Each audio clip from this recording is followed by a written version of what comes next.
আসসালামু আলাইকুম রহমতুল্লাহি ওয়া বারাকাতুহু।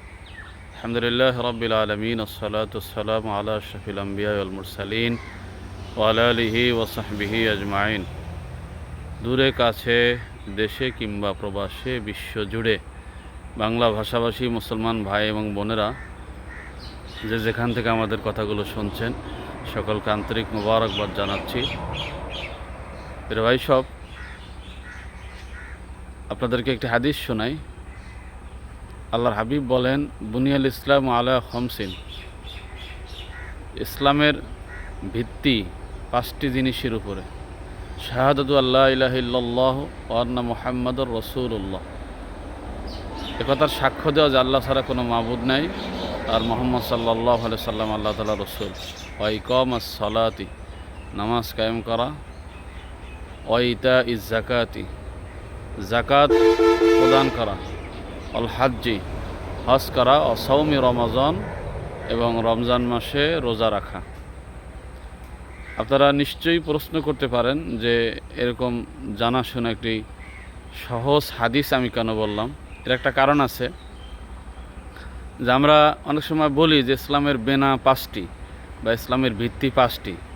তখন আমরা বলে থাকি যে কালেমা, নামাজ, রোজা, হজ, যাকাত।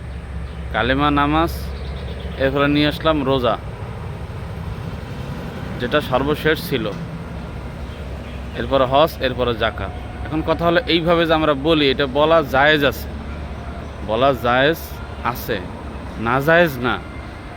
কিন্তু আমার প্রশ্ন হচ্ছে যে আল্লাহর হাবিব যেভাবে এই সংখ্যাগুলো ধারাবাহিক বলেছেন, তার মুখের ভাষাটা যদি আমরা অনুসরণ করতে পারতাম, তাহলে সেটা আরও সুন্দর হতো এবং সেটাই হওয়া উচিত ছিল।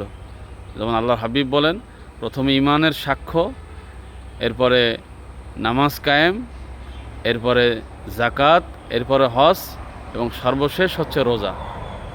অর্থাৎ ইসলামের ভিত্তি 5টি জিনিসের উপরে। 1 নম্বরে একথার সাক্ষ্য দেওয়া যে আল্লাহ ছাড়া কোনো মাবুদ নাই এবং হযরত মুহাম্মদ সাল্লাল্লাহু আলাইহি সাল্লাম আল্লাহ তাআলার রাসূল। নামাজ কায়েম করা, যাকাত আদায় করা, হজ করা, এবং সর্বশেষ রোজা রাখা।